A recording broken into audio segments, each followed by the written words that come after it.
Hello everyone, welcome back to my YouTube channel. और आज के इस वीडियो में हम अध्ययन करने जा रहे हैं फिजिक्स की सीरीज़ में ओम का नियम। जी हाँ, ओम के नियम को यहाँ पर बहुत शॉर्ट टर्म तरीके से समझेंगे, तो बने रहिए वीडियो के अंत तक। अगर आप चैनल में पहली बार हैं तो चैनल को भी सब्सक्राइब कीजिएगा, बेल आइकन जरूर ऑन कीजिएगा।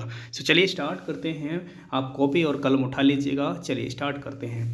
देखिएगा, ओम के नियम को सबसे पहले हम समझते हैं यहाँ पर कि ओम की अवधारणा क्या है, आखिर ओम का नियम आया क्यों। तो विशेष रूप से आपको याद रखना है कि ओम का नियम यहाँ पर देखेंगे तो ओम का नियम उपयोग विद्युत परिपथ में वोल्टेज, धारा और प्रतिरोध के बीच संबंध की गणना करने के लिए किया गया है। कहने का तात्पर्य है कि आपको जो ओम का नियम लगाना होता है वो ओम का नियम किस लिए लगाना होता है, वोल्टेज, धारा और प्रतिरोध के बीच का संबंध अगर निकालना है, आपको कैलकुलेट करना है, तो इस नियम को आप लगा सकते हैं। क्लियर है।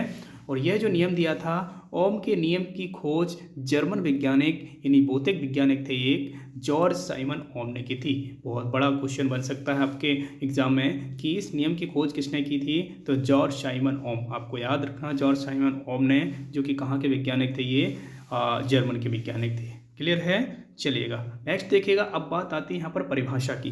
तो परिभाषा आपको एग्जैक्ट याद रखना है, क्योंकि परिभाषा ही आपके एग्जाम में पूछी जाएगी विशेष रूप से। तो याद रखिएगा, नोट डाउन कीजिएगा। यदि किसी चालक की भौतिक अवस्था, अर्थात जैसे कि लंबाई, ताप और क्षेत्रफल है ना, लंबाई, ताप, क्षेत्रफल आदि में अगर में परिवर्तन ना हो, तो उसमें प्रवाहित होने वाली विद्युत धारा उसके सिरों पर लगाए गए विभवांतर के अनुक्रमानुपाती होती है। कहने का तात्पर्य है बच्चों कि यदि किसी चालक की भौतिक अवस्था में परिवर्तन ना हो, तो उसमें प्रवाहित होने वाली विद्युत धारा उसके सिरों पर लगाए गए विभवांतर के अनुक्रमानुपाती होती है।